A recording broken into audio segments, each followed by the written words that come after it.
My name is Tina. At 35, I'm single and still living at home. I've been so immersed in my work that I turned 35 before I knew it. And my job became my lover, so to speak. Well, I'm not particularly concerned about it, and without any hobbies, I spend my days leisurely at home. Just then, the doorbell rang. Who could it be this early in the morning? What? Why? What's going on? My mom was surprised at what she saw through the peephole. I became curious, seeing my mom's reaction, so I took a peek too.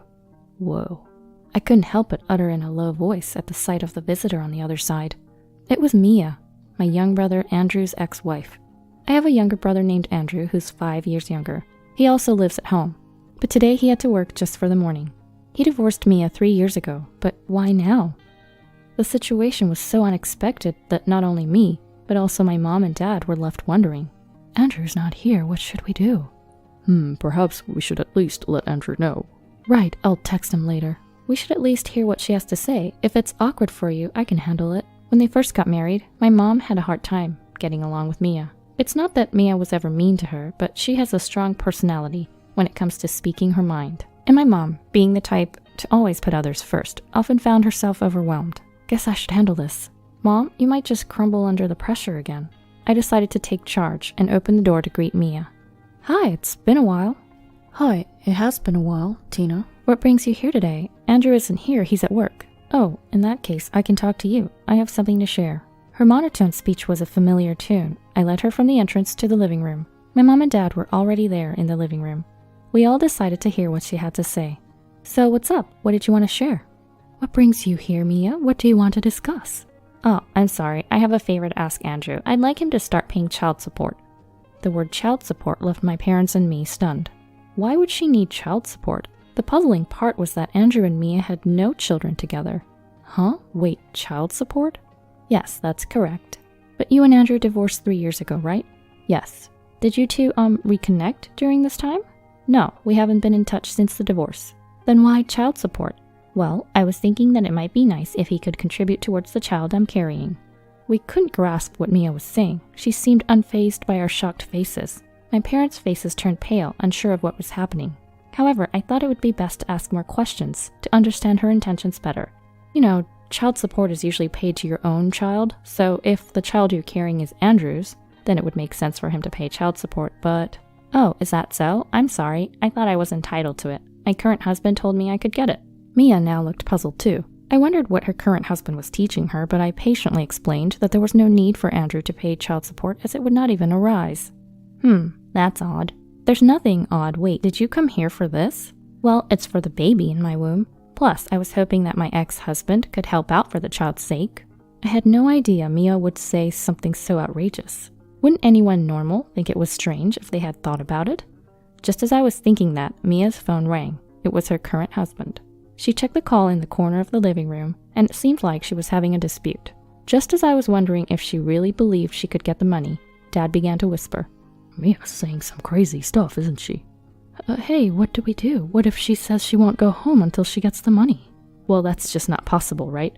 Why would she appeal to the family of her ex-husband about this? I couldn't understand it, but it was clear that her current husband was involved in some way. While I was quietly talking to Dad and Mom, Mia finished her call and came back. She was grinning. I'm so sorry. I made a big mistake. Oh, is that so? That's good. Haha, everything's good now then. It wasn't child support, it was alimony from the divorce trial. Now Dad, Mom, and I were all stunned. Even seeing us in the state, Mia just continued to smile cheerfully. Huh? Alimony from the divorce trial? My current husband is the type to take anything he can get. Actually, we only got remarried about a year ago, but before we got married, we talked about my divorce with Andrew. Then he said, "You didn't get the alimony from the divorce trial?" Hold on, so the reason for the divorce is because of Andrew? Well, I suppose so. I don't know it clearly. Just wait, let me check on this. I immediately went from the living room to the bedroom, grabbed my phone, and contacted Andrew. I texted him saying, "Did you cheat?" And he immediately called me. Hey, I didn't cheat. What the heck is going on? You know, the alimony from a divorce trial is usually paid by the party who caused the divorce, right? Huh? Yeah, why? Is Mia saying something ridiculous? Well, yeah, so I'm checking. You didn't divorce her at fault, did you? No, we broke up due to personality differences. She didn't do anything either. I see. Okay, I'm coming home now. I'll be there in about 30 minutes. After wrapping up the call with Andrew, I returned to the living room, where Dad and Mom were giving me the "Did you find out anything?" look. I nodded and took a seat on the couch. So, I just checked with Andrew, and he said when you two divorced, it wasn't his fault. What do you mean, his fault? Well, to put it simply, it's the one who caused the divorce. That includes you too, right, Mia? I guess so. It's not like we did anything particularly bad. We did fight quite a bit, though. Well, if that's all, you're fine. You see, the alimony in a divorce trial is something the guilty party pays to the other, so, Mia, you might have gotten it a bit wrong. What? Don't tell me you don't know this. When a woman gets divorced, she gets the alimony from the divorce trial. At that moment, I was in the presence of this crazy woman who believed that women always get the alimony in a divorce trial, regardless of the reason for the divorce. Her eyes were shining and she had this "I'll take what I can get" attitude. I mean, it's good to be assertive, but I wish she had done some research before coming. That's not a thing in the law. What? Surely I'm not wrong this time. My husband said so. Listen, Mia, your husband doesn't write the law. At that moment, we heard the front door open. Andrew had rushed back from work, his face flushed. Hey, what are you doing here? Oh, it's you, Andrew. I didn't need to see you, you know. I heard from Mom and Sis you're causing trouble, talking about child support and divorce trial alimonies. So what? It's my right. Huh? Do what you want then. Get out. I'm not paying you a dime and I don't have to. You're responsible for this, Andrew. What? Hey, stop it now. I stepped in to stop the escalating argument. I turned to Mia. I'll talk with Andrew about the details later, but from what I'm hearing now, I don't think there will be any money paid to you. What? Why don't you look it up? Anyway, please just leave for now. When I said that, Mia made a sound of annoyance, slammed the door, and left. About 20 to 30 minutes later, I asked Andrew what prompted him to divorce. With her attitude, the stress was just building up. That's why we divorced. She seemed perfectly fine with it. Maybe it's better to say our values differed. Anyway, I didn't do anything during our marriage to warrant an alimony in the divorce trial. Andrew explained, insisting strongly. However, later that evening, a loud crash suddenly echoed from outside. Startled, I stepped out the front door, only to see a car speeding off. To my horror, a part of our flower bed by the front door had been destroyed. It's her. It has to be Mia. This is the kind of ridiculous behavior that made me despise her. What do you mean? Has something like this happened before? During their marriage, Andrew had his fair share of issues with Mia, beyond just personality clashes. Mia was always stirring up trouble in the neighborhood, which often led to Andrew apologizing on her behalf. She also had a spendthrift nature and thought that being a wife meant constantly looking good, spending their savings on beauty treatments and luxury brands. Andrew had to deal with these recurring issues. It seems like this could fall under alimony during the divorce proceedings, don't you think? I wanted to divorce her immediately back then. I just didn't want to have any prolonged relationship with her. While I understood where he was coming from, I couldn't help but confront Andrew about why he hadn't discussed this with me earlier. Despite feeling sorry and expressing his apologies, I reassured Andrew that he hadn't done anything wrong. I just hope nothing else happens from now on. But my wishes did not come true.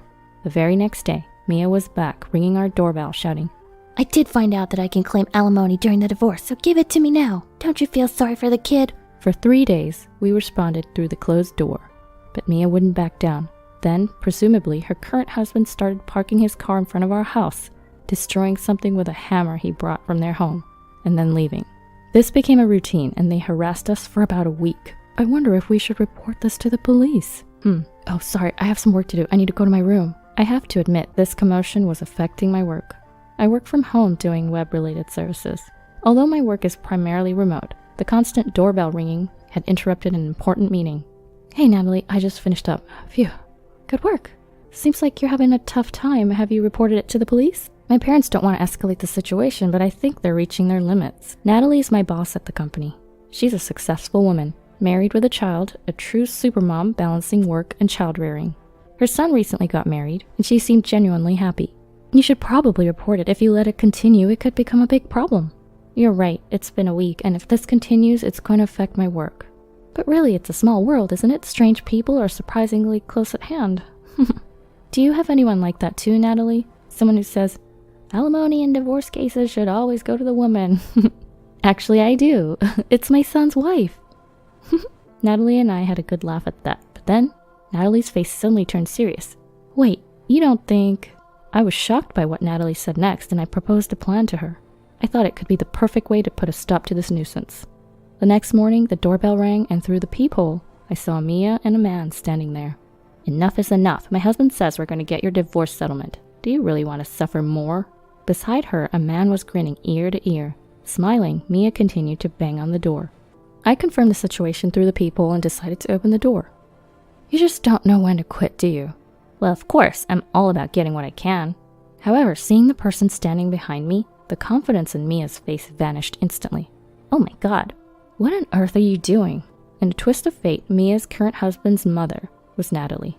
During our previous online meeting, Natalie had asked, I could be wrong, but is her name Mia? After several facts matched up, Natalie had kindly agreed to confront Mia in person. Fortunately, Natalie lived about a half hour away by car and had hurried over first thing in the morning. What do you mean, divorce settlement? What are you trying to do here? No, it's not like that. Answer properly. You've been saying strange things for a couple of weeks now, right? Like, did you know that women can get a divorce settlement? I didn't. I missed out. I don't know if I said that. Well, if you consider this situation and what you've been saying, it all adds up. You and him were scheming something together, weren't you? No, it's not like that. What do you mean it's not like that? And when did you marry this man? As it turns out, there was another ally. John, the real husband of Mia. And the man who was harassing us along with Mia was none other than... You were conspiring with Alec? What a rotten move you made, Mia. No, it's not what you think, John. He's just a friend. We've already found out you and him have been in a relationship for a year now, right? You're finished. I was planning to start divorce discussions soon. What? Divorce? No, you're kidding. No, I just came to get some money. He's just a friend. It's not a big deal. I just wanted to fund my dates. Right, John? Right? You'll forgive me, right? I told you the truth, right? John stared at Mia as if she were trash. The unbelievable scene kept unfolding, as Natalie, Dad, Mom, Andrew, and myself could only stare wide-eyed. Go to hell, I'm not gonna reconcile with trash like you. No, I'm not getting a divorce. I said I'm not. Alec, disappointed by Mia's behavior, tried to flee, mumbling, Well, I'm leaving. Oh, there they are. A police car, sirens whirring, had pulled up in front of our house. Andrew had called the police as soon as the commotion started at our doorstep. You think you can escape? You're as guilty as she is. No, please, I was just fooling around. Fooling around by smashing our flower bed with a hammer. And what about the dents in our walls? At this, Alec started to panic. Well, where's the proof? Show me. If you can, bring it on. No problem. I'll submit the dashcam footage. Huh? Dashcam? My car is equipped with a dashcam that continues to record even when parked. Coincidentally, the dashcam had captured the entire misdeed. Are you serious? Absolutely. And Mia, you're just as guilty. What? I had nothing to do with it. You were creating a ruckus too, weren't you? We'll be hearing the full story down at the station. No, John, help me. Please, have mercy. Without further ado, the two were hauled off by the police. They were given a good grilling at the station, released for a time, but ultimately sentenced to probation. Furthermore, John filed for divorce and demanded a hefty alimony. Upon hearing that refusal would mean another lawsuit. They reluctantly agreed to pay in installments, $3 million from Alec and $2 million from Mia. As it turns out, they were both jobless, and now they're juggling part-time jobs to make ends meet, without reconciling. And just like that, they stopped visiting, and peace returned to our home. Andrew, regretting his poor luck with women for the past 3 years, has become good friends with John because of this whole incident. They plan on going to a local matchmaking party together next time. So here's hoping they both find someone special.